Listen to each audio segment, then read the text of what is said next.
first-degree murder charge for allegedly injecting a woman with a fatal dose of fentanyl and leaving her body at a storage facility in Edmond. That's where we find Fox 25's Katie Arata, who spoke with both police and a relative of the victim. And Katie, what'd they tell you?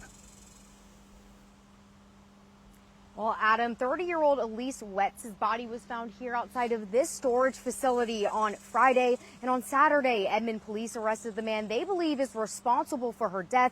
He claims they had a suicide pact, which is why he injected her with a lethal dose. But her family says they don't believe he's telling the truth.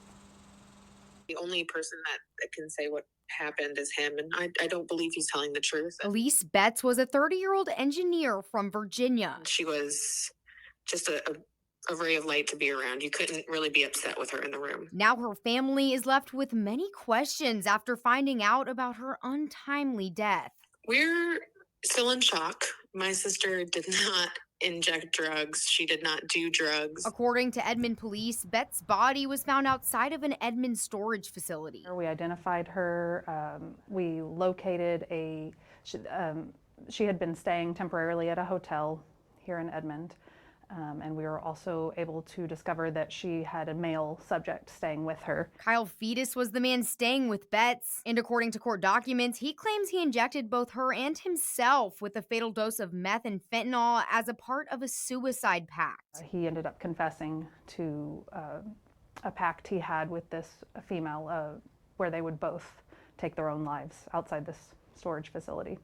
That's his side of the story. Of course, we don't have hers. According to court documents, Fetus says they made the pact that if law enforcement was closing in on them, they would both take a lethal dose of drugs to commit suicide together. That's the only thing I think he's telling the truth about is that he killed her. But as far as a suicide pact, my sister was extremely squeamish. She did not like pain. She would not kill herself. She had no reason to be arrested. She wasn't wanted for anything. So why would she kill herself? Edmond police say Fetus had an outstanding federal warrant out of North Carolina, which is where Elise's sister says the two met. And when Mom passed, Elise was unable to get the counseling and the help she needed. So she drank. So she went down to a treatment facility in Wilmington, North Carolina.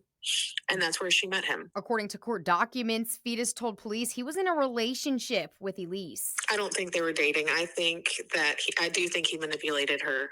I don't want the community to think that my sister was this delinquent. I don't. She wasn't. He's painting her in a light that was not true. 2 weeks of her life with this man does not define her as a person. It does not. Edmond police say Fetus is facing a first-degree murder charge. He's currently behind bars at Oklahoma County Jail, where he's being held without bond. Reporting live in Edmond, Katie Arata, Fox 25 News.